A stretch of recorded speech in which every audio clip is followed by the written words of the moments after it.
Welcome to Wild and Exposed, your number one adventure, nature, and outdoor photography podcast. Wild and Exposed is hosted by Michael Mauro, Ron Hayes, Jason Loftus, and Mark Raycroft. Thanks for tuning in. Welcome to another episode of Wild and Exposed podcast. We got the full crew back for the first time in what Skype told me was the last 2 months. We haven't talked to Michael Mauro for a while. He's on location, and it is a need to know, and apparently none of us need to know where he's at, so we can't talk about that. Well, welcome back, Michael Mauro. Thanks, man. I was excited to do this today. I thought about it all day while I was in the field shooting. I was like, man, I get to talk with my buddies about photography. And Mark Raycroft coming to us from Canada. Yes. Welcome, Mark. It's great to see all you guys. It's nice to be back together. I love the episodes that we do as a group. I mean, it's a different flavor than the guests, but I mean, the guest stuff, we always learn something new. We've got some fantastic episodes coming up, people with guests, but I'm looking forward to hearing, I know some things Michael can talk about, so it's going to be a good catch-up episode today. Yeah, there's a few. So the 3 things that he can talk about, we'll discuss in depth. Yeah, it'll be the Michael show. And Jason coming to us from Utah. How have things been there, Jason? It's been good. Springtime's definitely coming on, and been out chasing some turkeys and some waterfowl here and there a little bit, and it's been fun. But yeah, it's good. It's good to see you guys. It has been a very weird year with the grouse. I'll just open it up by saying that. They are in completely different locations. There'll be one male strutting before daylight, and then you leave and come back, drive by another lek, and they're out there at 10:30 in the morning. The weather's been part of that because we've had a couple good spring storms. We've got a couple more coming this weekend, but we are definitely having a difficult year with the sage grouse. That being said, did get some slow motion video like we talked about. It was one of my goals. At 120, so that was good. So Michael, we're all curious to hear what you've been up to, and I know there's a lot of it that you're under contract to not discuss, but the things that you can, how's it going? It's been a blast so far. It's a lot of work, it's up early and back late every day, but that's what we all do anyway, right? So it's like I'm getting paid to do what I would be doing if I wasn't getting paid. So it's been pretty awesome. Started out in Texas at the end of February. And then now I'm in Tennessee. And then I leave Tennessee and I go to Louisiana. And I've shot all but like 3 days so far, which is, you can't do that in the way we used to do stuff. I mean, go out and shoot wildlife photography. Yeah.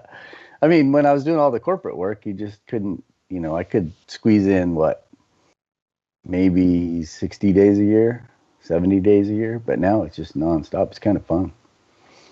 But it was cool going to Texas in February because it was just like summer. So I feel like I've been in summer for 2 months already. Although there's been a few cold days. I did have to break out the down jacket a couple of times, but it's been pretty nice being in that weather pattern. I have been picking ticks off of me already. So that's in Texas. If it doesn't bite you, poke you, stab you, stick you.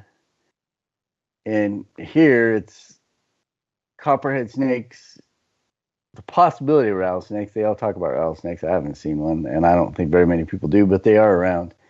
And then ticks. So there's a lot of little things that you're constantly and I've never seen a copperhead, right? So I thought, well, I ought to at least know what one looks like. So I pulled it up on my phone.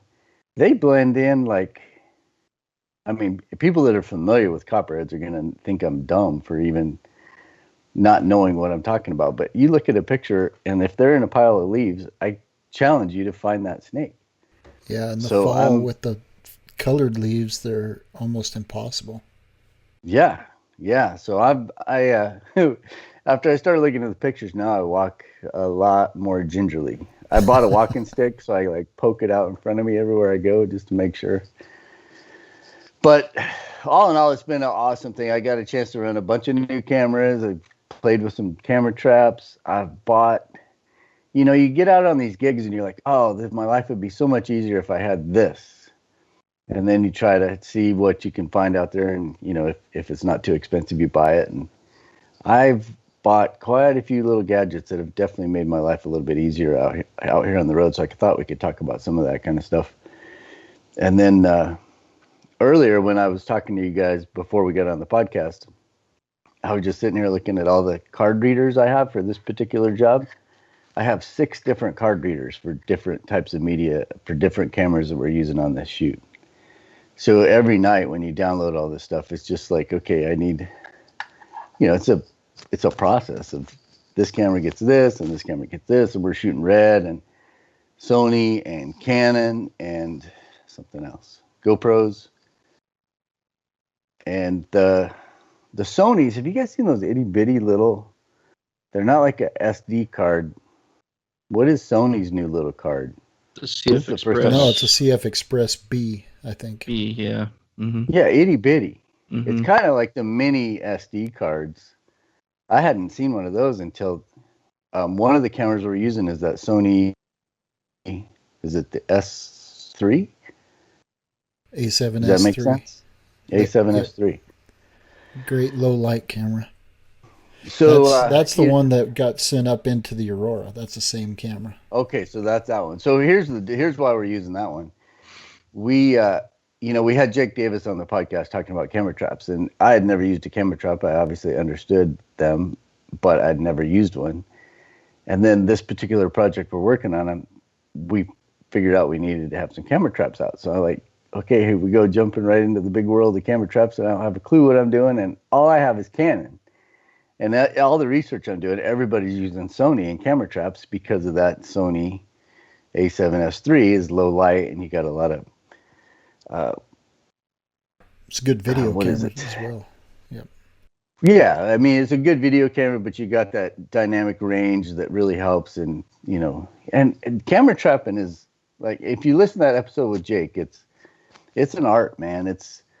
You're trying to predict all this stuff, trying to figure out where the action is going to happen. You never know when it's going to come during the day. So do you expose for midday? Do you expose for late evening? But if what you're trying to capture happens midday and you're exposed for late evening, what do? What I ended up doing was setting it for auto ISO and then just set my aperture and my shutter speed on manual. And I'm hoping that that's going to make it work. We'll see.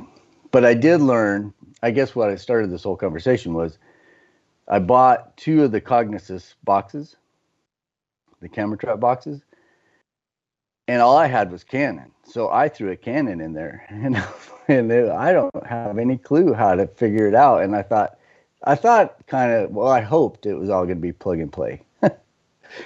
So they arrive at my little cabin here, and I set them up, and I'm like, okay, I'll just plug this in, and set up the passive sensor, and away we go. And not so much. It wasn't that difficult to figure it out, but it took a lot of little playing with the camera to figure out how to,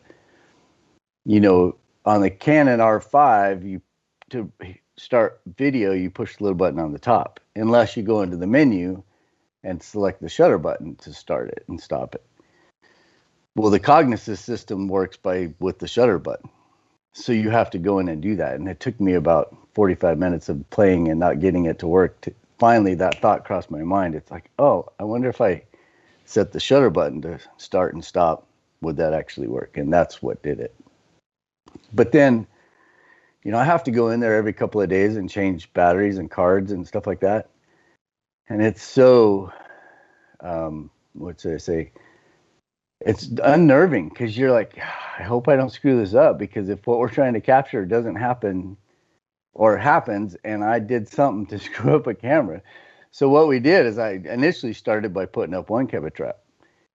secondarily, after a couple of days, I had bought 2 boxes, but I only installed one because I was like, one can get this. That's what we need. I don't want to make it more confusing than what it really was. But after thinking about it, I'm like, God, if this Canon screws up, then maybe I should put a Sony up there too. So I have a Canon and a Sony in camera traps on the same thing, a little different lens configuration, so we could use both shots if they both work, which they should. But man, it's so, you wish you could monitor those things all the time and just know everything's right. And then you can't necessarily be out there in the woods trying to figure it out, right? You kind of got to get everything figured out and then go install it and then hope that you got what you got. But to troubleshoot stuff in the woods, I mean, the longer you spend out there, the more scent you're putting around, the more this, more that. You just want to go out there, set it up, and leave.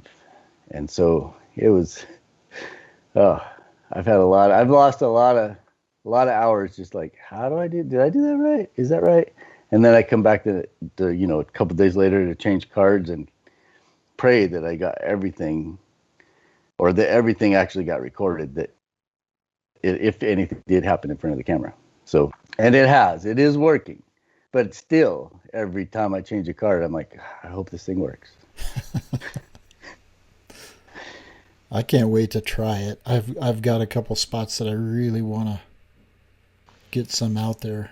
It's nice to have private land around so that you can do that, leave them without having to worry about it. But we were out on the sage grouse lek the other day and found a cabin that there was bobcat scat in the cabin.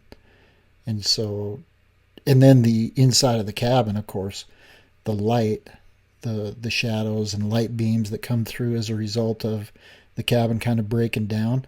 You've got a lot of highlights. You got a lot of, what are they, crepuscular rays, I think they call them. But the rays coming in and the dust in the cabin, and just that dramatic lighting opportunity that you could get to possibly catch a cat. So I'm excited about that possibility, even though it's man-made. It's old. It was built in the early 1900s, and it's a beautiful spot. Well, just thinking about that setup, are you thinking about doing stills, or you want to do video, or what are you trying to do? I'd like to do video, and I think, with the dynamic range of the R5 is not as good as the Nikon, but I think it's still good enough video-wise. I found it to be a lot stronger camera than stills, and so I think video-wise, the dynamic range will be sufficient if you record it in all-eye, that you could bring back some of the shadows a little bit and then take down some of the highlights just a hair and still be able to come out with a pretty good finished product. But it's definitely going to be a motion type trigger in that scenario. And you've got, the thing that I don't know is you've got a wider range of area. I mean, it could literally, if you put it in the corner of a room, it could come from 90 degrees. And so where do I put the triggers? Those are the kind of questions that I have. And what type of trigger do you use for that? So I'm excited to explore with it a little bit. I didn't really have anybody to call. I was wishing I had Jake's number on my phone, but then I'm like, I can't call him. I can't be a newbie and say, hey, can you just help me out here? And so when I'm sitting there on the website trying to figure out what I needed to order, it's like, do I want a passive trigger? Do I want an active trigger? What is an active trigger? I mean, I know what it is, but what do I need to make it work? And turns out the situation I'm in, the passive trigger is way more functional, because the active trigger, they have to actually break a beam.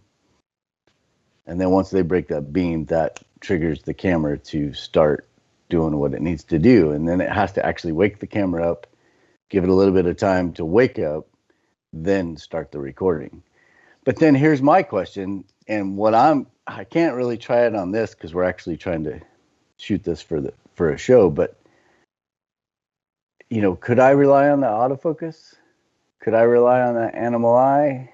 I don't know. What I want to do is I want to get out there and try it with like a dog, just something that you can do in your backyard and just see if it locks on and holds it. Right now I'm just on manual focus. I know Mark was going to comment on that, but I did try it with pronghorn antelope while we were out shooting grouse and meadowlarks. And with motion, it picks up the motion very well. So I think you would probably be all right, as long as there wasn't going to be a lot of things moving around at the same time. You think you're just going to have your subject. I in those rooms of that cabin, I'm going to just leave it on autofocus and take the chance that it's going to catch the motion. I mean, I'm not on assignment, so I'm not out anything if it doesn't work, but it did pick up very well. And if you look at I posted a meadowlark video on Instagram, and if you look, the meadowlark was on a sagebrush, and then it was pursuing a female, and he jumped off, and so it pulled focus on the closest sagebrush. But as soon as he jumped back up, it picked him up just like that, and he was tack sharp. So it does do a good job with motion if you're in a position where you can try that. I know you have to produce being on assignment. I'm in a position where I can experiment a little bit. So I'll let you know what I find out. Mark, you had something just a minute ago. I'm a little worried about you getting ghosts in the cabin, Ron. Are you prepared for that? What are you going to do when the ghosts show up on your camera? I'm strictly going in the daytime. When we go back out in the daytime too. Well, they're not as active. They rest. But yeah, okay. You're going in the daytime, but what's your camera going to capture in the nighttime? Well, I don't know. All giggles. I mean, that's what I mean on the camera. Yeah, it's going to be exciting to see what you get. Paranormal episode, yeah. So this is a good subject, and I'm wanting to pick up a kit too, and I've been on the Cognisys website and looked at building it, and there's so many questions that come to mind. And one that you brought up, and you mentioned the active versus passive, and you mentioned the active breaks a beam. Just for clarity for our listeners, what's the passive? So it's just a motion sensor, essentially, is what it is. So you just put it where you think the motion is going to be, I forget what the distance of I think the beam is 12 feet that you have. So then the challenge becomes hiding that so that it's not picked up. So if your camera's on a wider shot, where do you hide that little guy? The cool thing is it is all wireless. So that is pretty awesome because you don't have to worry about trying to hide a wire. And in my situation, I was able to frame out that trigger. So that is pretty cool. But the active, now you have two. You have two of those that are making that beam that something crosses and triggers. So then you got to hide two things. But I ended up ordering both. So I've got an active and a passive just because I wasn't sure what was going to work. And honestly, I don't know why I thought this, but I thought, well, maybe the active trigger would be just one beam, but it makes all the sense in the world that it has to talk to something else so it can tell when that beam's broke. But the passive trigger it's worked flawlessly on what we're doing right now. So I guess if you had a situation where you wanted to record something coming down a trail, if you were trying to get a mountain lion or, a bear, a brown bear or something going down a trail, you could have it trigger further away, and then your focus point would be picked up so that your triggers were out of the shot. And then by the time it got to when the camera turns on, then, because you can set all the delays in there. And I have to say that I called the people at Cognisys. What happened? Something happened where I had to call them. I don't remember. There was just a general question that I had for them. Oh, so they sell these lens tubes, right? So, and I had envisioned maybe I could throw an 80 to 2 or a 70 to 200 in there, but there's no chance. The lens tubes are they have 3 different sizes. So it's basically just pretty much, I think the biggest, well, what I have right now is I have a 105, a 24 to 105 on that Canon R5. And I was able to get it out to 105. But what I had to do is I had to buy, I think, the large tube that they have and the small tube, and then screw them together. but they come with a pre-installed haze filter in them. So the guy at Cognisys wants this watertight when you get it. Because he can make it where he just sends you the filter, sends you the tube, sends you everything. But I'm sure he's had problems where if someone doesn't install it right and then their camera gets wet, they're blaming, well, this thing doesn't work, blah, blah, blah, blah. The problem I had was, they come installed and he put some sort of silicone or something on there because getting those filters off is difficult. In fact, I talked to him on the phone. I said, so these are just screw on, right? Because it wouldn't budge. And he's like, yeah. He said, it's just screw on, but I put a little silicone on there. And he's like, honestly, I've never been able to get one off without destroying it. And I was like, oh, great. Because then I was gonna have to go to like 70 instead of 105. And I really wanted to get to 105. So while I was talking to him on the phone, I looked down. I have a toolbox of just miscellaneous stuff that I brought with me just to try to fix or build or do whatever I had to do. And I had a piece of electrical wire in there. So that Romex wire that has the white sheath on it, or the white, you guys know what, just household electrical wire. So I had a piece of that in there. So I took and wrapped that around this itty bitty little width of a filter. It's a 95 millimeter filter, but these filters are pretty skinny. But I was able to wrap it around the edge of the filter and then hold onto that tube and just put the heft to it. And while I was on the phone with him, I was like, I just got it. I got it to come off. And he's like, you did what? He's like, I've never got one of those off. How'd you do it? So I was able to tell him that, what I did. He's like, oh, that's awesome. But I have 6 of those tubes, and I was only able to get the filter off of 2 of them. So don't expect to get them off. He said you can order it without a filter. So if you think you're going to be stacking up these tubes, make sure you order a filter that does not have or order a tube that doesn't have a filter on it. But it's just all these little things that you're like, oh my gosh. And I'm just the only one here. The shoot I was on in Texas, Doug was with me on that shoot. And Doug's awesome. A lot of what I'm finding on these shoots like this, it's problem solving. It's as much problem solving as it is shooting. Because you'll get to it and, you'll get the shot list. And then you're like, this shot is impossible. Well, it is impossible if you just have blinders on. But then if you start letting it expand a little bit, you're like, well, we could try a camera trap. Or maybe here's another thing we did. So we had to get a shot in Texas. I can't even talk about the shot. Anyway, we had to get this shot that was super difficult, and I didn't know how the heck we were going to do it. Doug's aliens. Was it aliens? Yeah. Okay. He had this light bulb go off in his mind, and he's like, the Cam Ranger. Have you guys ever heard of the Cam Ranger? Yeah, you can basically use it as a remote for your camera. Exactly. And I have one, but I've never used it. It sits on my shelf because I'm like, I don't know what I'll ever use this for. Well, Doug had actually used one. So it turns out the one that he had didn't work with the R5, and he's shooting the R5 too. So we had to get online, order Amazon, and have this thing shipped out by Amazon to the middle of nowhere, Texas. I was so shocked when they showed up.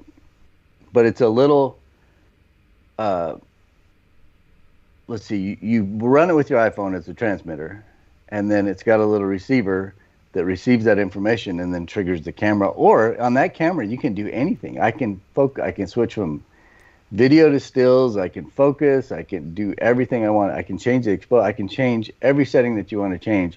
And I was 100 feet away.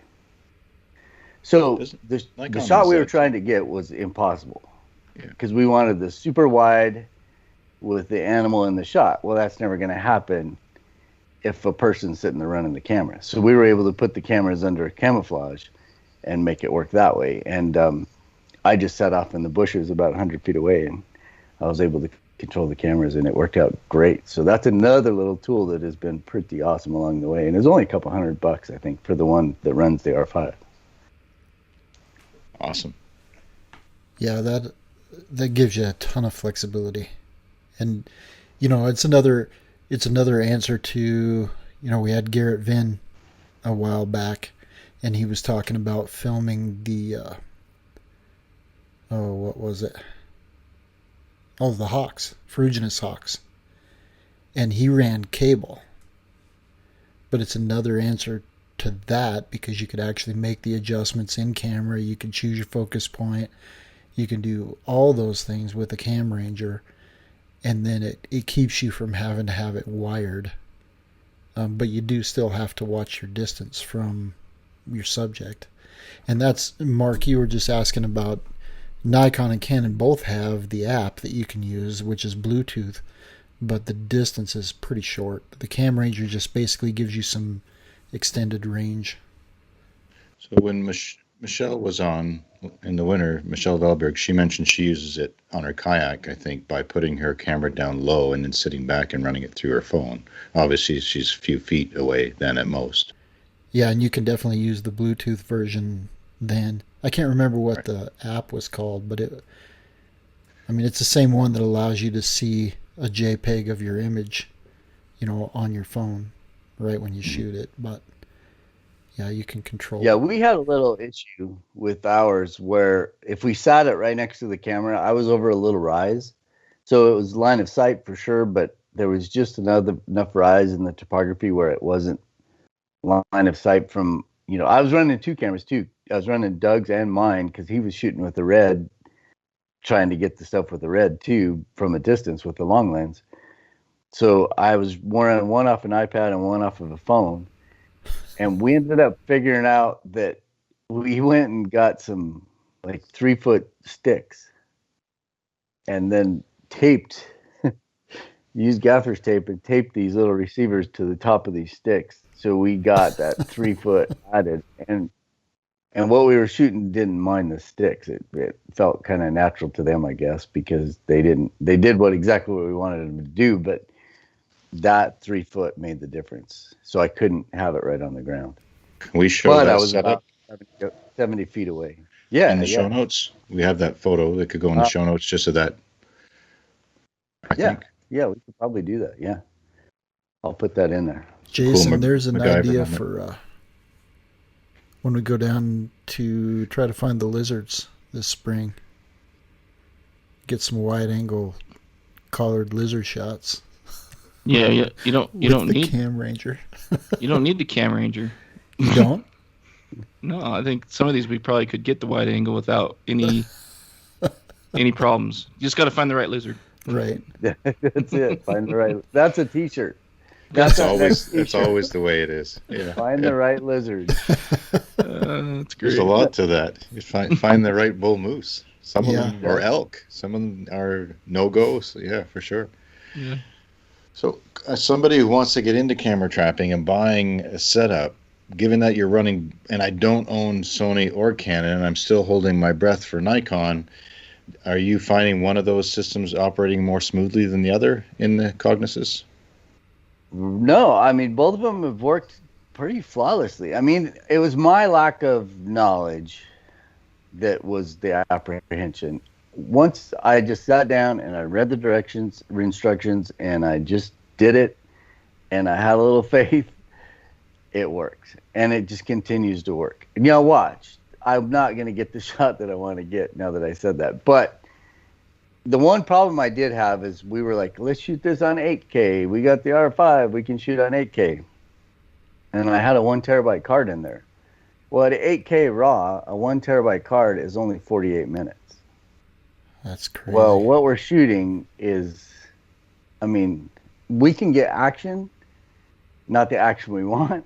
And they can, it can go on for 2 or 3 hours a day. And I'm like, uh-oh, that's not going to work. When I went up the first time and I opened the camera box and the screen said card full, I was like, uh-oh. So I promptly changed that back to 4K, and then I'm just doing 4K HQ on the Canon, and that gets me 4.5 hours. On a 1 terabyte card. Yeah. So it's still a little kind of sketchy, and that's another good reason for running 2 cameras, because I hopefully have a backup, because the Sony's files aren't quite as big. So But I just know I have to go in there pretty frequently and just check those cards. But the cool thing is the battery for the camera trap, for the box, for the wireless technology, that battery also runs your camera. So you can buy a dummy battery that plugs into the box, and then that battery, your camera plugs into that box, the battery plugs into that box. And it's a pretty good sized little battery. So I haven't tested to see how long it'll run that camera, but I'll bet you it would go for a week, as long as there's not just tons of recording going on. And that's all part of the kit?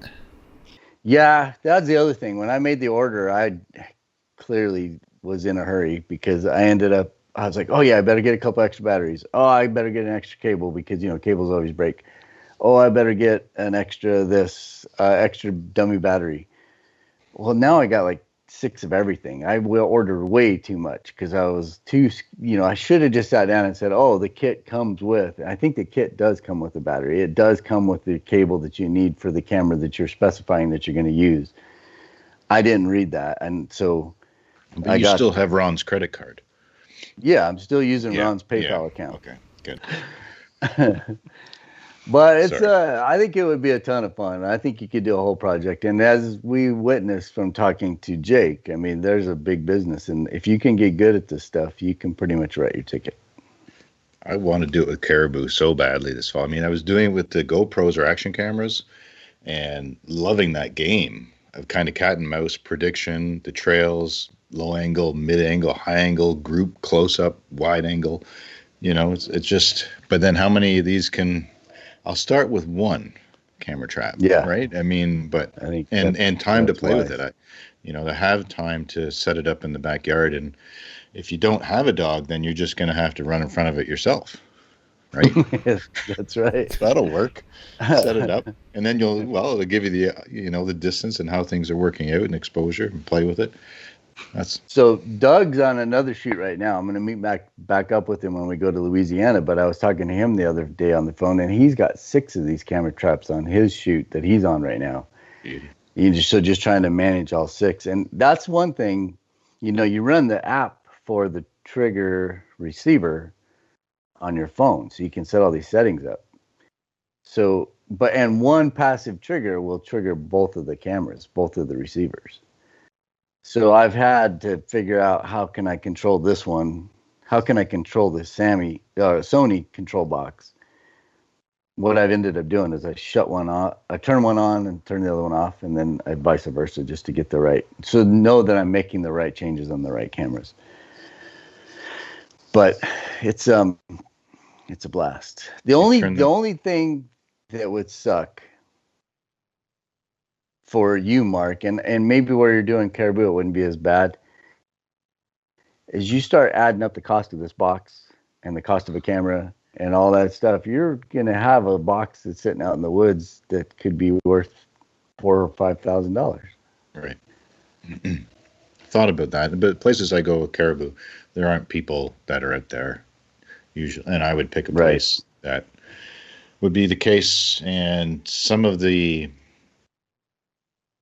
paths or game trails they use are so far back in the tundra or in the Tuckamore or the thickets.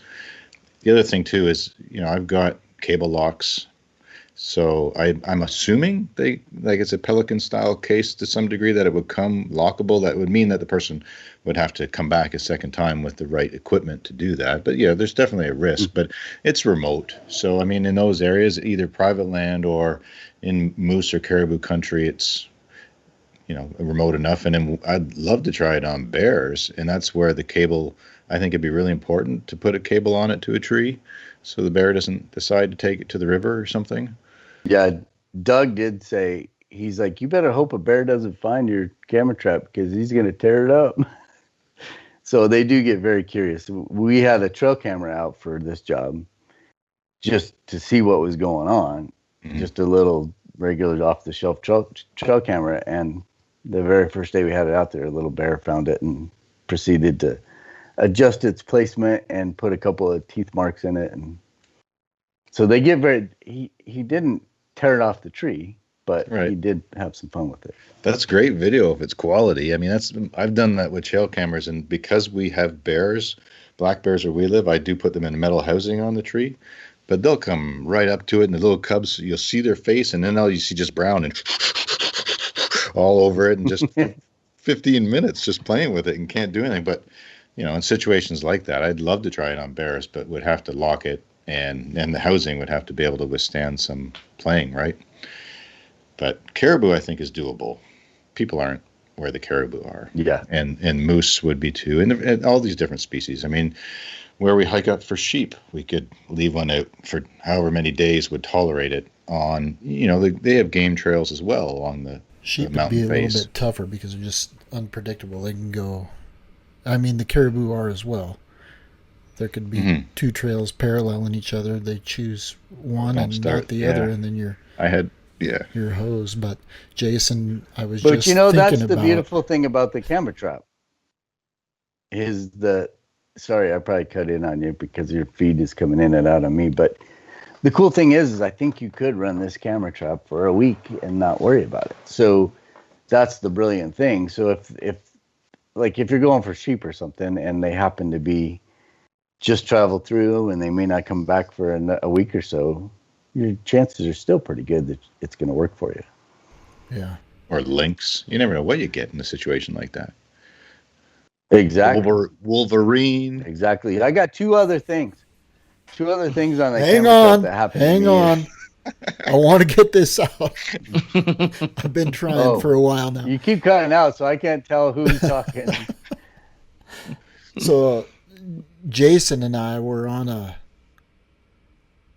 elk encounter, and there's a water hole involved, and I think that would be the perfect spot because there's areas where you're not allowed to be during certain times of the day, but if you're physically not there, you're not violating any laws, and you're where you could watch your equipment, no problem.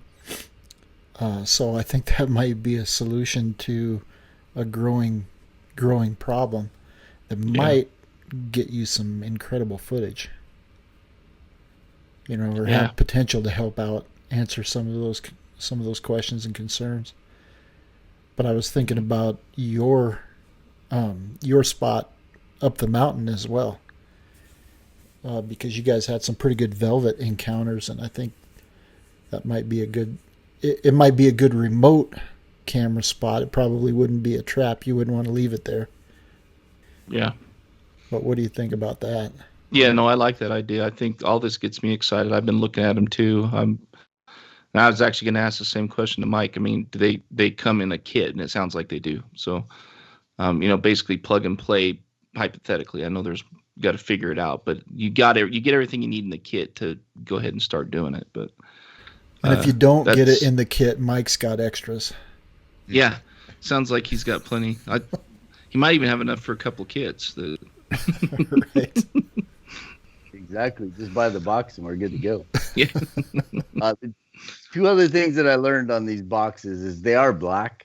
So I didn't even think about it the first day. And, Canon with their heating up issues. And so I was running 8K and the activity started happening and that box was hot. And that morning I went there and that the thermometer looking little graphic that comes on the screen was flashing at me. So I promptly went and got I couldn't really paint the box because I had it installed already. So I just went and got some camouflage wrap and just covered the box itself with camouflage, not to camouflage it, but more to just keep the sun off of it. Keep it cool. Right. Yeah. And so I haven't had a problem since then. And the other thing too is it comes with that lens tube like I was talking about, but now you've just got a filter that is open to the elements. So if you're dealing with any sun setting, or if you're dealing with dust, or if you're dealing with anything, rain, moisture, depending on how that thing's positioned, I was like, man, that's kind of exposed to all those elements. So I went to the hardware store and I got a rubber pipe fitting it's a reducer. So it went from a 4-inch, I think maybe it went from a 4-inch clay pipe to a 4-inch PVC pipe, which are two different sizes. And it fit perfectly over that lens tube. So now it's got a rubber lens hood. And that's worked really well. We've had it rained on, we've had a lot of dust, and it's keeping a lot of that stuff out of the lens itself. You just have to be careful if you're shooting wide, putting anything there that might end up in the shot, right? Yeah, with your vignetting, you definitely have to. And I did have that on the Sony, because when I first put it in the box, it's at the widest, whatever that lens was, 24. I think that one was a 24 to 70. At 24, I could see it, and it was vignetting, so I had to go up to like 30 or something, and it cut it out. But yeah, there's just all kinds of little tips, and that's just what I've learned in 2 weeks. I'm sure there's a million more things to play with and learn and try and living the but dream. If you got private land or something, I think it'd be perfect. Yeah, the dream. Are we going to talk about the van today? You're driving across the country in your Sprinter. That could be a whole podcast. So what you did to that Sprinter, and I don't want to sidetrack if you've got other things you want to keep going on, because your assignments, what you we can talk about whatever. are super exciting. All right. No, the van's cool. Well, how's it going? That was good. Yeah. You did some major makeover, even though you didn't expect to, right? I mean, you bought it thinking it's put together, it looks great, functionality seemed ready to roll, but then you tore it apart. I mean, and rebuilt it inside. Yeah. So one of the things about doing these, being on the road, is trying to stay in shape, right? And what I'm figuring out on this particular shoot, we are walking miles a day. And I'm carrying a 60-pound pack because I'm carrying the red, extra batteries. Well, my last shoot, we rode around in ATVs for 30 days. And we ate a lot. So that staying in shape does not work when you're riding around in ATVs. So I kind of figured that was going to be the case. So when it was time to build the van, I was like, it would be really cool if I could take my bike.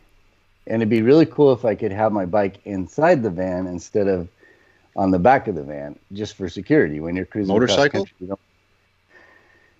The good old pedal bike, the good old people power. So how do I get the bike in there without taking up a bunch of space? Well, you want to stand it up and just put it, in the van. And the van had a bed in it. It was like 4 inches too low to get the bike in there standing up. So that kind of started the whole rebuild, because I was like, well, I definitely need to raise up this bed so I could fit the bike in and not use up all the storage space underneath the bed. Well, then that was like, well, since I'm doing it, maybe I could take the fridge and put it in a different spot, and then add some drawers, and then, since I'm going to do that, I might as well just build a new thing for where all the solar stuff is at, and that would be protected a little bit better. So yeah, when it was all said and done, I rebuilt pretty much the whole van. But now it's kind of cool and it works really well. And I do have my bike with me. And have I used it yet? No, but I do have it with me. It's comfort. It's comfort. But this shoot, I've been able to get back into shape. Feeling good about getting around and doing stuff. And the van has been cool. I mean, you could totally work out of it, but the one thing that I'm finding is when you have, like I mentioned earlier, I have 6 different cameras, right? I can't imagine unloading all these cameras and having a download station where I can have all this stuff inside the van and be very comfortable. I could do it. If I had to do it, I could do it. But when you're at a place for 3 weeks, it's just been more convenient. The place in Texas, we had a place to stay on this private piece of property. It was just like a dorm with bunk beds and stuff. So we just stayed there, and then we had a little table for downloading and stuff. So I didn't even have to, in fact, I didn't even start the van for 30 days while I was in Texas. It just sat out in the driveway. And like 2 days before I was ready to go, or two days before the shoot was done, I was like, I ought to start this van and see if it'll make sure it starts. And it didn't. It almost didn't. I guess it did, but it almost didn't. It started and then it died, and I'm like, uh-oh. And this thing's only got like 8,000 miles on it. I'm like, what did I do? I just sat here for 30 days, and I don't know what I did. but I finally got it going. And then once I got it going, I'm like, I probably ought to just drive to town. Town was like 30 miles away, just to get the battery charged back up and make sure everything was good. Well, when I put it in gear, it wouldn't go anywhere. I don't know what happened. It's like the wheels were frozen, and I've never not frozen, but just stuck. And I've never lived in a really humid climate. And so maybe this is something that happens, but I'm guessing what happened is the humidity hit those brake rotors, or what's the part that squeezes? The calipers? Caliper. And then your drum or your wheel or whatever. I'm thinking that stuck because I had to put it in drive, and and it's a 6-cylinder diesel. It's got a little bit of power to it. I'd give it everything, and it would just sit there. It would go, and it wouldn't move an inch. Then I put it in reverse, nothing. And I did that like probably 20 times, and finally, it sounded like a shotgun went off, but it finally broke loose, and away I went. So I don't know. I'm guessing it was the humidity that led to that. But I proceeded to drive from Texas to Tennessee, and it was fine. Or it's been fine so far. The brakes worked. That's good. Brakes worked. But the only time I've used the van for actual sleeping is on traveling from these different locations to get to the locations. And it's so sweet to be able to just pull over and sleep and then get up and get to your location. So it's worked out really well. And the one cool thing about having it is I was able to bring a box full of tools. That's why I had that electrical wire where I could pull off that little filter kind of thing. I mean, otherwise I would have been flying and you'd limited on equipment and what you can carry. So that right there it's worth it, just having it out there. So we can show some of the interior build pictures too on show notes? Yeah, we'll put some of those in there. Cool. I didn't do a lot, man. Once you get going on that thing, I knew I had limited time, and I thought, man, this would be a cool video. This would be a cool YouTube. I could talk about this, talk about that. You just start building, and then you just don't take the time to shoot it. There were some good ones you sent when you did it, though. That was behind the scenes. Yeah, I got some. We'll put some in there. So I have one other thing to talk about, and it doesn't really pertain to photography. It's photography, but I got a chance to run the Phantom camera. We've all heard about the Phantom camera, right? It's a super high speed, run 1,000 frames a second. I'm like, oh, this is going to be so cool. Well, it is cool, but it is a great big pain in the tuchus. You went through a lot of adjectives in your head right there, didn't you? Yeah. It's got its filter in place. It requires a ton of power, so I had a tethered battery at all times. It takes about 2 minutes to start up, and you need a ton of light to run that thing. I've had all these really cool dreams of 1,000 frames a second. I can never get there. In the pretty light that we like to shoot in, the fastest I could ever go is like 300 or 400 frames a second. So I learned a lot about how to run that camera. And then what's interesting about that camera is the camera that I was using, it was a 64 gigabyte internal SSD drive. So I got the 64 internal speed. So what happens is, depending on your frame rate, that determines how many seconds you can record for. So if you're shooting at let's say 400 frames a second, I'm going to get about 11 seconds. And that is what you're going to record. So once it's recorded and once you hit record, it's just basically looping. So let's just pick out an animal. Let's just say we're shooting an elk. Excuse me, Jason's favorite thing. And we wanted to get a fight. So we got the camera rolling. It's on this loop. So it's just constantly covering over itself as it's going. And you're waiting for that really cool action sequence that would look really cool in slow-mo. You've got to have that thing recording, and then you've got to make that decision in 11 seconds that that's the shot I want. No, that's the shot I want. No, I'm going to wait. You can totally miss your whole thing by second guessing yourself, thinking you're going to get something that's better coming up. Because what happens is, once you say, okay, that's the shot I want, you hit stop. So then it's got the 64 gigabytes worth of information. Now you have to write that to a card. So now you're down the time it takes to transfer the 64 gigabytes that was on the internal memory to an external memory that you can dump at a later date. So it's this constant battle with yourself. Is that a cool enough shot to keep, or should I keep rolling? Because you know you're going to miss whatever's coming up after, because you've got to record it to the card, to the external card. So I found out very quickly that it's a really creative game. Is to, it'd be perfect in a situation where you could shoot something over and over and over, and then get all those little sequences. But with wildlife, you just don't get that, right? You might get one good fight, or one good late takeoff or landing, or one good running sequence. You just don't know. And then you've got to be able to say, that's it. And what happened was, there was a couple of times where once you do it, once you pick out that 11 seconds, you've got to hit another button to hit it, to record. Well, I hit stop, and then I forgot to hit the button because I was so excited that I got it. I forgot to record it to the card, and then I just recorded another sequence right over it. So then that was totally gone.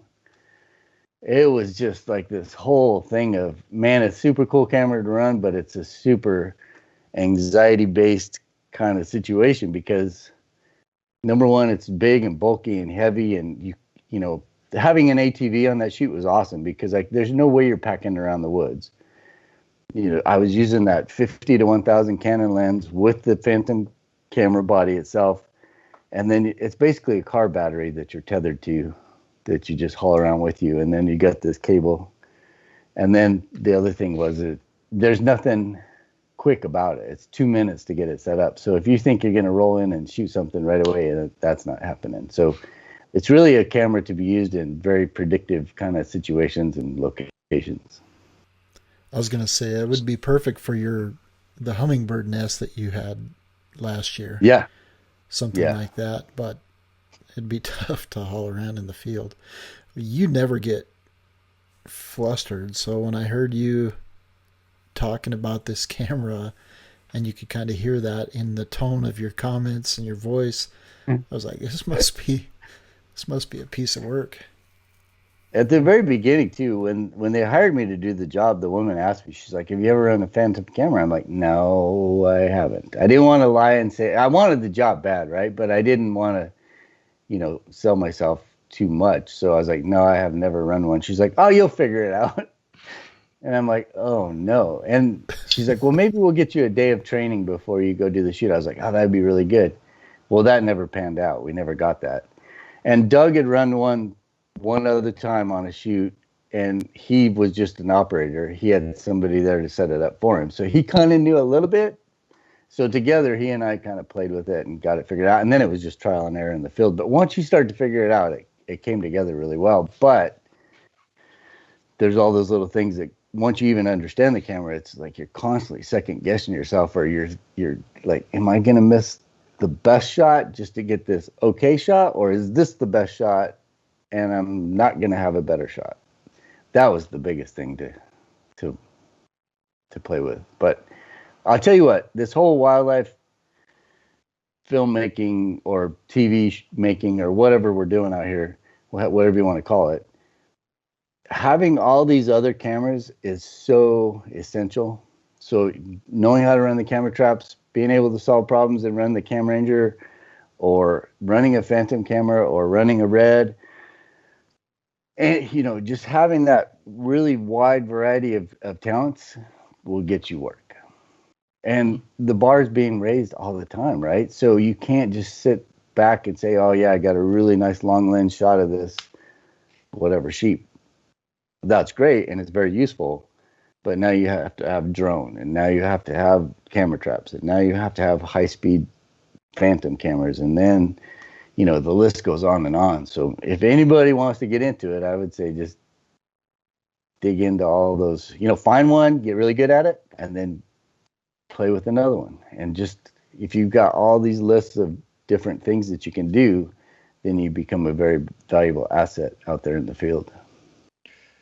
I'm going to text you my address, and every month you could just send me another one of the devices, and I'll send the other one back.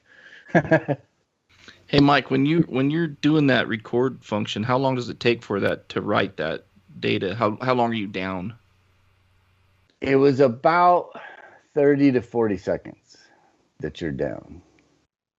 So it wasn't like turning on the camera, which took 2 minutes, but it was just painful enough where you didn't want to watch what was going on. You just wanted to kind of look at something else because you didn't want to know what you were missing.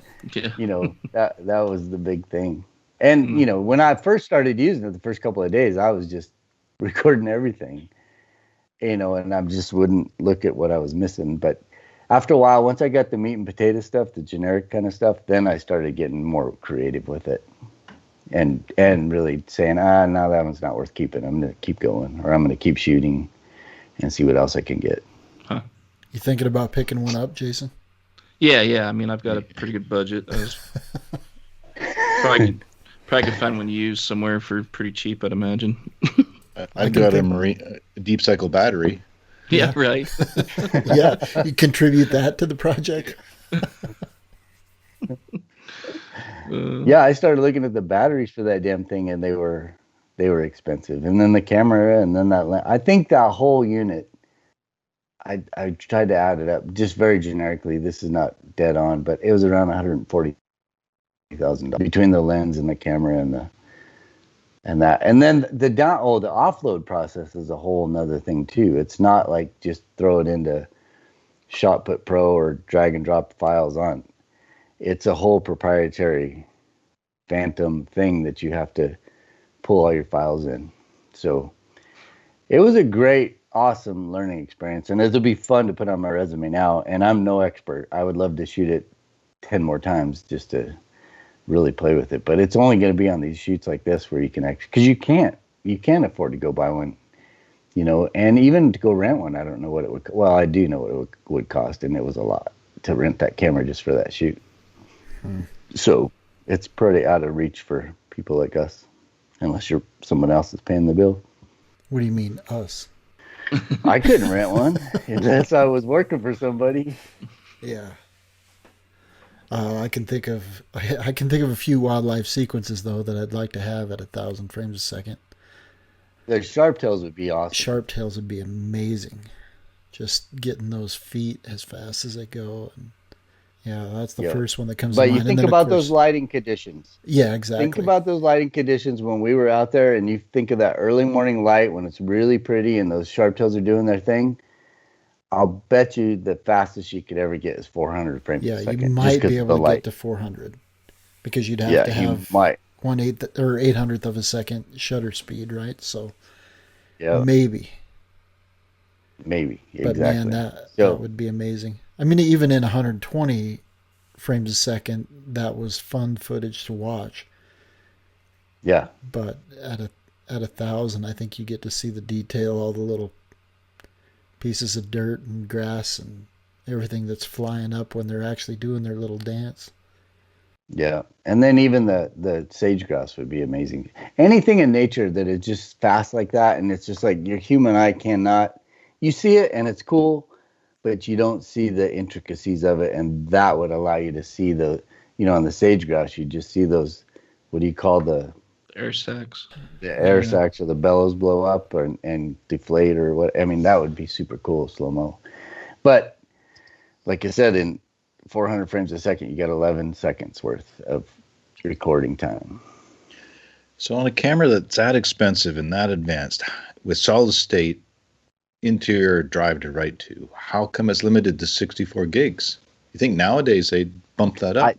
I think there is one now that's 128 gigs, but I don't know if there's one bigger than that. Sure. Oh, the other thing is the card that I had to write to, those are $28,000 for one card.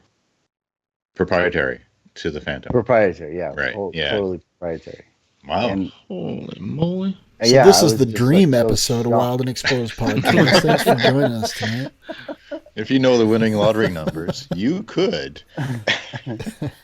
But, I was thinking about it. If I had a situation, I guess the grouse would be it. That would be the first one that comes to my mind. But anything in nature that is like that would be super. Think about like, isn't it like alligators? Don't alligators when they what do they call it, roar, or when they bellow and all those little water droplets would be kind of. I've got stills of it, but a video would be amazing that fast. But the hummingbirds that you had, hummingbirds, I still think that would be pretty incredible as fast as their wing beat goes. That would be great footage as well. Yeah, anything like, and there's probably tons and tons of different things out there, but you'd think about, and if you get a situation where you have access, Ron, you're the perfect example. If, is it worth, if you're trying to get in the business, is it worth spending whatever it would cost to rent that thing for 4 or 5 days? $27,000 to get that one shot to have on your reel that just says, I can run a Phantom and look at the cool stuff I can do. And look at this one shot that I've gotten doing that. I think it'd be worth it if you had the right subject. Yeah. And you were really wanting to get into this sort of thing as a full-time gig. Well, I think you had to rent one. Go ahead, Jason. Sorry. No, you're good. I think you had to rent one, Ron. Yeah. Well, could you... I'll come and help you. Get your company to front the card? My company? Yeah. Sponsor. We need a sponsorship just to rent the card. Oh, yeah. Is that Untamed Images is going to do that? Yeah, that wasn't the company I was thinking of, but... Oh, yeah. Gotcha. Yeah, that definitely would be worthwhile. I mean, there's a lot of cameras out there that I think would be worthwhile to rent and get some good footage. But I'm trying to do the best I can with what I've got, and like the rest of us have to as well. And I think it can be done. It just requires some time. You're not going to get red quality video or airy quality video or phantom quality video with an R5, but there's some pretty high quality opportunities. Yeah, but here's the flip side to that is we're using R5s. I mean, they're totally fine. When I suggested using camera traps to the producer for the show, because I was in a situation where that is the only way I'm going to get this shot, the guy's like, okay, that's cool. And then about a day later, he responds and he's like, oh, I checked with our technical department. They love the R5. He said, it's fine. That is a fine camera we will use that all day long. So yeah, I think that's important to bring up. It doesn't require all this stuff. I mean, it's really cool and it definitely is going to enhance your resume if you want to do this, to know how to operate all that stuff. But you don't have to have any of that stuff. The R5, the Sony S3, whatever, A7S3, yeah. This new Nikon, all of them are going to be totally fine to get. It's more about being creative. It's not going with that tradition, and we all got stuck in it too. And I think for years we all shot that one quintessential long lens portrait shot, right? And if you could nail that, you could make it in this business. Then it kind of evolved into, can you get a big animal and a big landscape? So that was more the wide angle.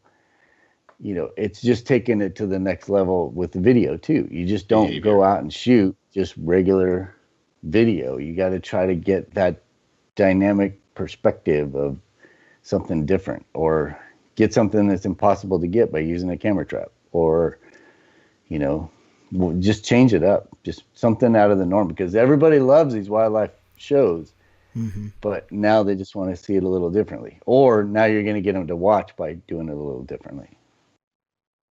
When we were in Yellowstone, Ron, you remember there was that truck that was driving around that had a little, like a unique setup with a... Yeah, they had that shot over rig on it. Yep. So, just another example. I've seen one of those before up there, but this one was different and had a different group of folks that were running it. But yeah, just to your point, it's all about being creative and doing something different. Yeah, and don't let it be don't think you have to have these high-end cameras to do it. You can do it with very affordable cameras that we all have. Yeah. Mm-hmm. Although I am finding quickly that having a camera that has built-in ND filters is the ticket. And whether that's the Canon C70, C300, the Sonys have built-in ND as well. I don't think Nikon has anything that has it yet, but that it may come. But that's definitely the ticket, so you don't have to be messing around with opening your camera up, opening the body up, opening the lens up, and exposing it to that dust that's a constant in eastern Wyoming for sure. And I know a lot of other places. Well, that's the whole reason with the R5 is why I didn't go to the RF lenses, because when you use that adapter that goes from RF to EF, it's got the neutral density in it. Yeah. So now you don't have to open it, expose it. It's built into the R5. And when you're using long glass, it doesn't matter that you have, you're still going to have the drop-in capability. But once you get to the wider angle, you've got to have the adapted glass to be able to have that drop-in capability, which is nice. I got two more things. So we're using the Komodo, the red Komodo on this shoot. Uh-huh. It's not mine. It's the other guy that I'm shooting with. He's shooting it. And I'd never really seen one until I got on this shoot. It's RF coming out of the Komodo, which is kind of cool because he was able to do the RF to EF adapter, run the Canon lens, and use that neutral density drop-in filter. So it worked out pretty cool to have that and just have it in there all the time. And then the other thing is when we were down in Texas, Doug was showing me his camera setup. And then he was showing me some footage of a little highlight reel that he put together just for himself. And I was like, what'd you shoot that on? He's like, well, believe it or not, it was the Sigma 60 to 600. Yeah. And I was like, I wonder if that is how much is it? And I wonder if it would work good on the red. And he was using it on his red. So I called Mike at Precision Camera, our sponsor of the show. And I was driving through Austin, Texas, where his store's at. And he did have one. So I picked one up. And that's what I've been using on this shoot for this whole thing. And 60 to 600 is a pretty awesome range. And that lens is super sharp.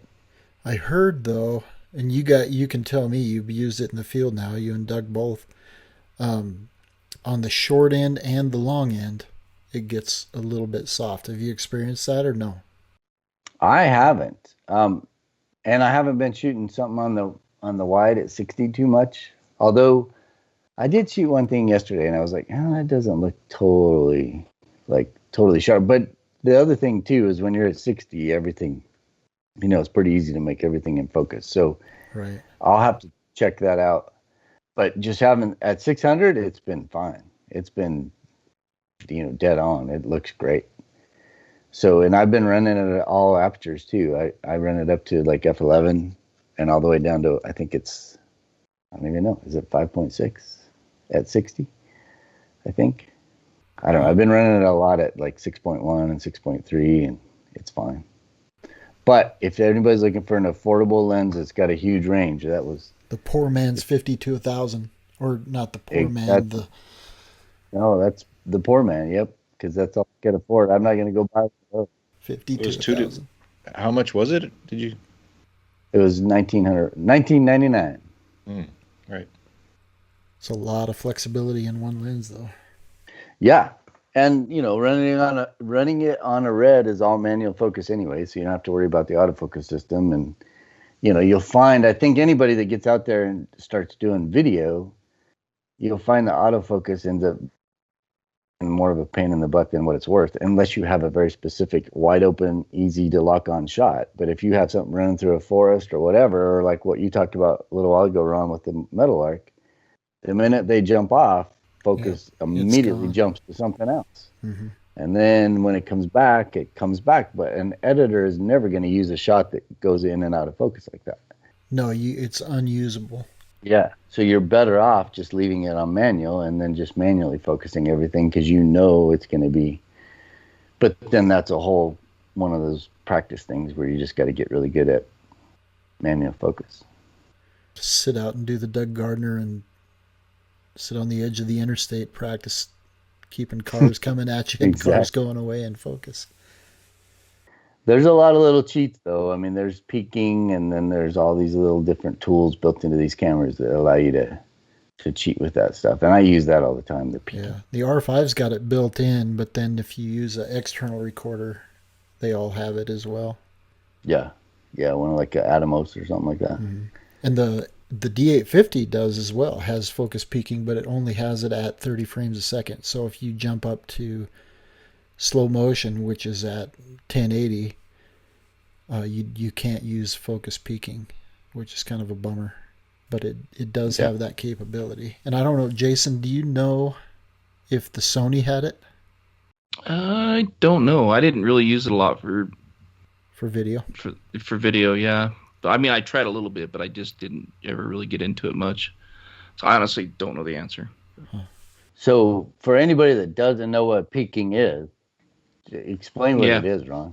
Well, yeah, you'd be able to give a better explanation, but focus peaking, basically, it shows you the focal plane, and the way I have it set up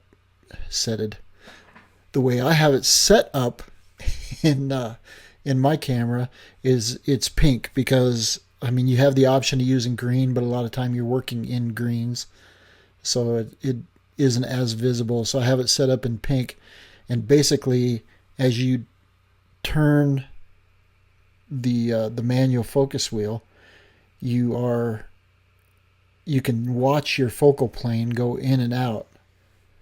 And then you just choose where you want the focal plane to be set.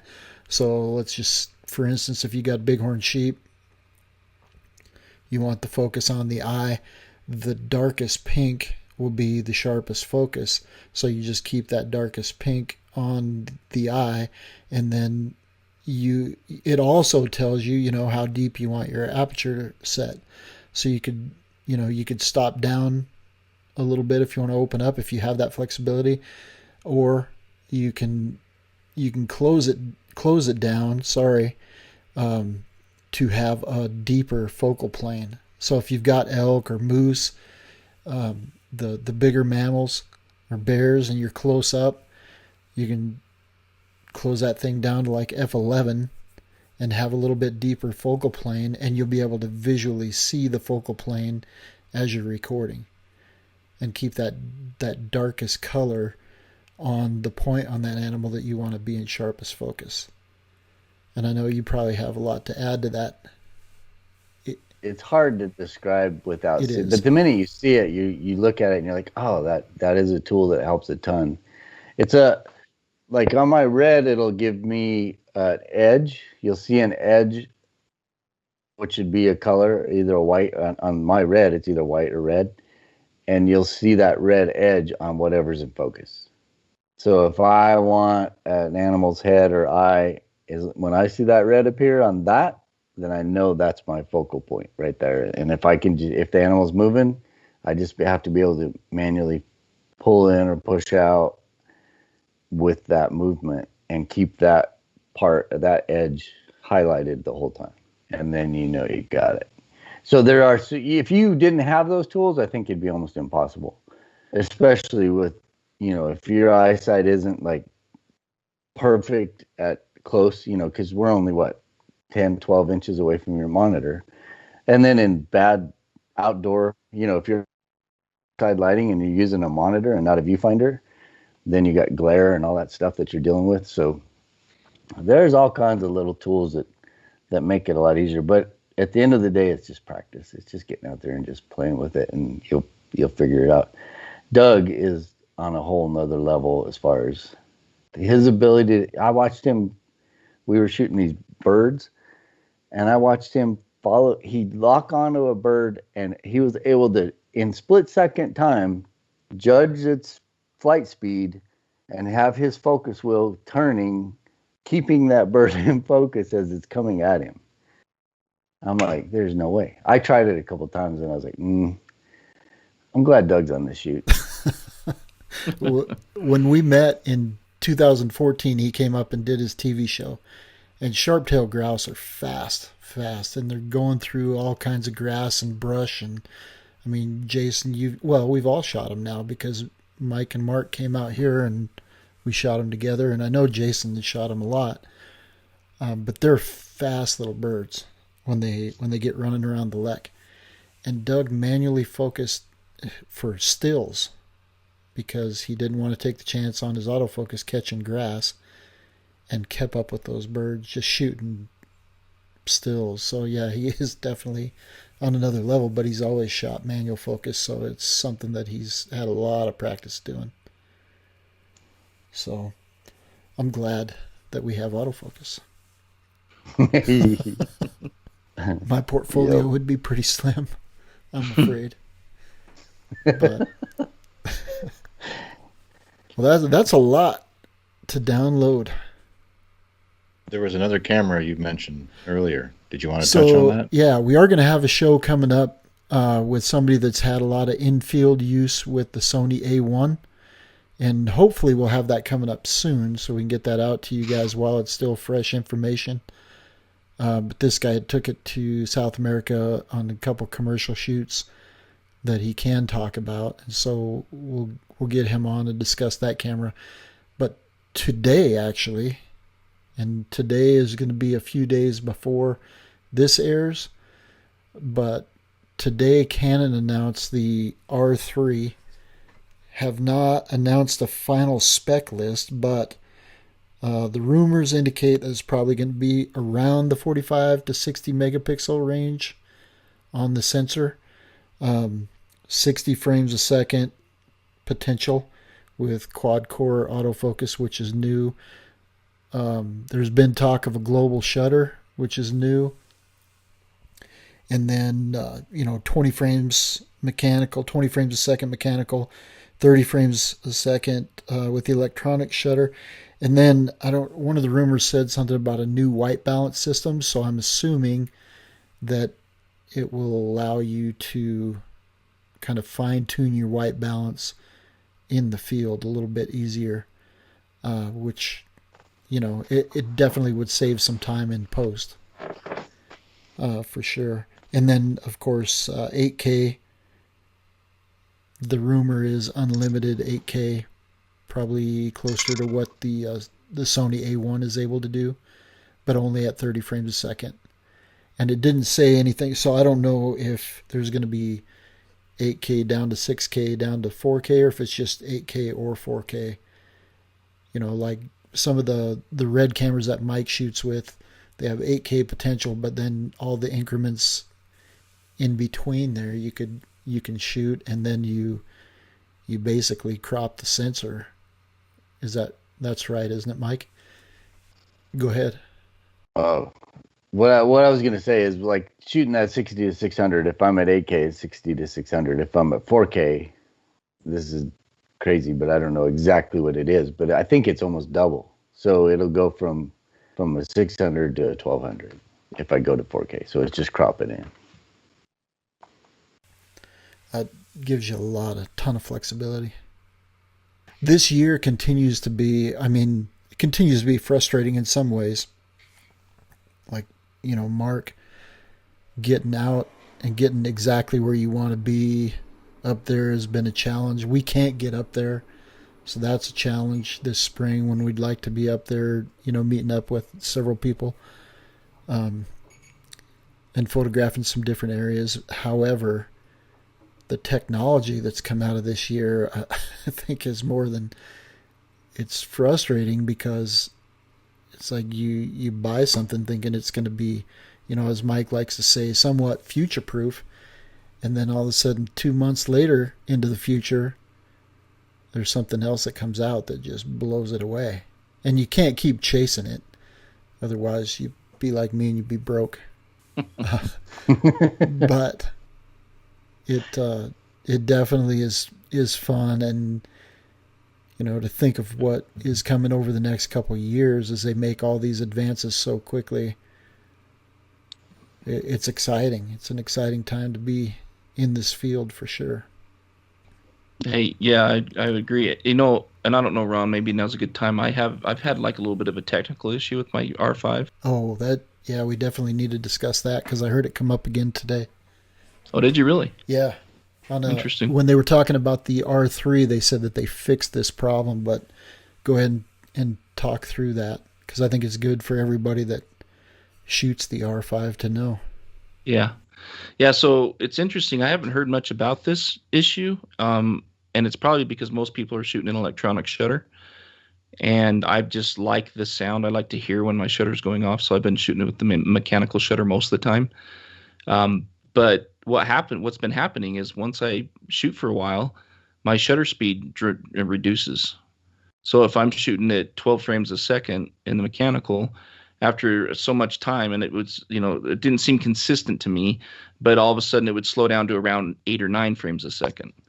And then I would keep shooting for a while. If I turned my battery off and turned it back on, it would shoot at the higher frame rate for a bit, but then it would slow right back down again. And I was getting really frustrated with this, and I was checking message boards and, Google search and all this stuff. Anyways, long story short, I couldn't find anything about it. Matter of fact, I even mentioned it to Ron, I think, and Mike at one point, just to ask the question, hey, have you guys heard of this? And so I reached out to our friends at Precision Camera, and they were awesome to help support me through this. I actually got a hold of a Canon representative and talked through it with one of their technical experts. And the gal was awesome. She chased down the issue for me and basically gave me the feedback that, yes, that is normal. And I guess it's probably in the owner's manual. If I would have ever read it, I probably would have seen this and known that and how that goes. Those things are just a filler to put in the box, right? I mean, it's funner to figure it out on your own, right? So, but anyways, long story short, what happens is I can't remember the percentages, but when the batteries get down to like 80, I think it's 75 or 60%. It's in that range. It slows down from 12 frames to 9 frames. And then when the battery gets down to around the 50 to 40% range, it'll slow down again down into the 6 frame a second range. So I guess it's just the way it's designed. It's part of the way it goes. If you're shooting the electronic shutter, you'll never see this. It's 20 frames or 1. So there's not an issue with that when you're shooting the electronic shutter. But just for anybody that may have come across this or had this issue, that's what I've found out. So, I had that happen with. So it runs with the old Canon LP-E6 batteries, right? Yep. So if you have the new batteries that come with the camera, it performs well. But I have noticed that too. But if you take an old battery and put it in there, it won't run as fast. So I was kind of figuring it was a power thing, and it's just however much they're packing into those little batteries. And yeah, for high performance, it's just got to have all the juice. Yeah. Yeah, so she said if you're going to shoot mechanical, just carry lots of charged batteries with you. So, but if they fix that on the R3, that's good news, because it is a little frustrating. But yeah, they say because it's single grip. It's built like the pro cameras, like the 1DXs. The extra grip or the vertical grip is built onto the body, so it has a different battery type. It's got more closer to the pro batteries that are on the 1DX, and it says that issue is resolved. Gotcha. So you're going to have that 20 frames a second or 30 frames a second, whatever it is, capability throughout the life of the battery. But yeah, it did come up again today as I was watching actually the discussion about the R3, and I thought of our conversation, and I'm glad you remembered to bring that up. Yeah. Yeah, and I'm assuming they probably addressed the rolling shutter issues too, or improved it with the R3. Yeah. Yep. Well, that global shutter, it answers all those questions. Oh, got you. What is it? Can you explain that, the global shutter? So your shutter, the way it is now, it writes one line of data at a time. The global shutter, it writes the whole sensor at once. So it sounds like the Z9 Mark, the proposed specs, it sounds like they're talking about having a global shutter in Nikon, which is the first time for that. But the global shutter in any camera system, it's going to be the first time that they've had it, because it's been something that's only been in some higher end video cameras up to this point. Speaking of Nikon, any other rumors you can feed? No, I've seen Z8 and Z9 conversations, but I haven't seen, as of right now, it's just development still. I guess we're still probably a few months or more away. Yeah. I mean, they did come out with those 2 new models this past winter, but these rumors have people like myself waiting. Why buy the Z or Z7 II if there's a Z9 coming out in 4 or 5 months? Like you say, it's dizzying, right? It just you can't sit and wait forever. But this, we've talked about it before. It's the perfect time in some situations to wait because there's not as much going on. But let's hope that changes in the months ahead. Yeah. Everybody out there that we're able to travel more and get into wilderness other than our backyards at time. Right. Yeah, for sure. Michael, I know you got to get up in the morning, so we've been on for a while. It was great to catch up with you. It's been, like I said, Skype told me 2 months since the last time we talked. Yeah, I was shocked. It's been a long time, and I actually haven't posted on Instagram the whole time either. So it's been like I've been checked out, but not because I didn't want to talk to you guys. It's just like it's not been possible, with the places. But whatever. I appreciate you saying that. But Yeah. Ghosting us. Dim your lights, plug in the little night light in the corner of the cabin. We'll just keep going. Yeah. And honestly, tonight's conversation, you felt like a guest that we didn't have to ask questions of. I know, it was just like la, la, la, la, la, la. I do have a bunch more little things that I've got along the way that have helped out in many different ways, but it's just too much to talk about. We'll do it on just make sure you make a list. I know you always keep the lists in your memos on your phone, so keep that list handy, and then we can start sending you some money. We'll buy some of those pro tips from you. Yep. That's right. Future episodes. Yeah, I've got a lot of pro tips. Well, we could spin one of those in the weeks ahead too. Yeah. I've got one. If you're going with somebody that has experience, don't do anything unless they tell you to. Lost. Yeah, we're gonna get waiting for I'm the not story. tracking. Yeah. So I had the desire to get the 120 frames a second sage grouse shot, and I had this grouse that was like, it was close. I mean, close to the blind.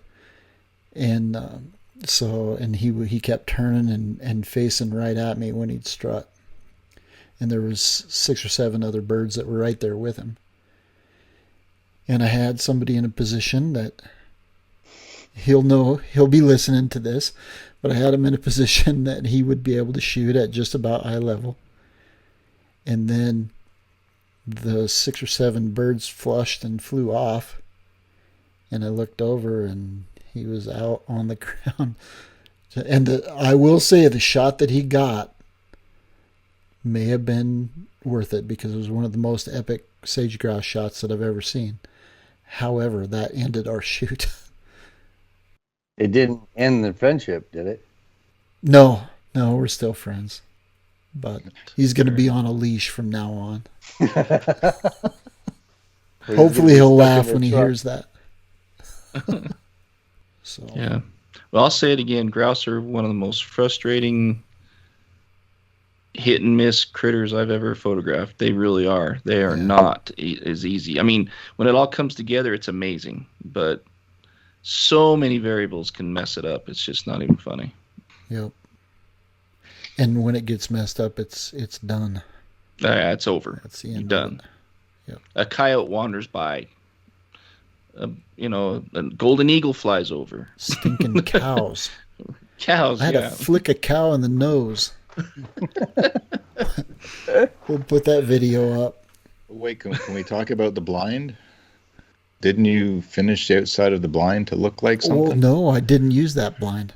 So I made. Okay, so I have another grouse lek that's right on a water hole, and so I was going to be helping out with a project with a guy, and so I made a blind that was a black Angus cow, just a black cow, and then just going to drop a drape over the top of us from behind, so we're in the dark shooting, so you couldn't see any movement, and put it on the water hole. But if I would have had that thing there, I'd have been in big trouble because there was cows everywhere. Because the grouse don't care. I mean, there's cows 10 feet away, and the grouse are still strutting right there. And the cows will even come up and sniff them, and they just keep going. So they don't mind the cows. So I had this genius plan to make this cow blind, but I think bad things would have happened. Well, Ron, if you ever do decide to do that, let me know, because I want to come up and film you in the blind. Oh, it's going to happen. I still think it's the most genius thing I've ever come up with, but in a situation where you've got cattle in the same pasture, I think you might be taking your life in your own hands. Let's do it in the fall. I know that they're not strutting in the fall, but it'd still be fun to see you with the blind in the fall. Deer, I think deer would be great with it as well. Yeah. No, I'm not kidding you. I know. I feel pretty brilliant with this plan. That's something we need pictures of. Yeah. I've done it with a pronghorn. They're so curious. I made a pronghorn decoy out of plywood and just crawled underneath it. And they come right after it, especially during the rut. And you don't want to get run over. Yeah. That's why it was out of plywood, so you could just pull it on top of your... But... All right. Well, pro tips coming up soon. Michael's going to let us in on a whole bunch of them. From his travels in the Sprinter van across the United States, living the dream. Thanks, Michael, for showing us some of the talking about behind the scenes today. Go to wildandexposed.com to see today's show notes, to get some links there, to see about Michael's Sprinter van build and some of the camera setups that he has images of that we can show for the show that's top secret at this point in time. You can also see and find our store on the website that Michael built that has lots of Wild and Exposed swag, great hoodies, t-shirts, caps, mugs, you name it. Those products, we've all tested them. We stand behind them. Everything we've received is fantastic. We wear it. We use it.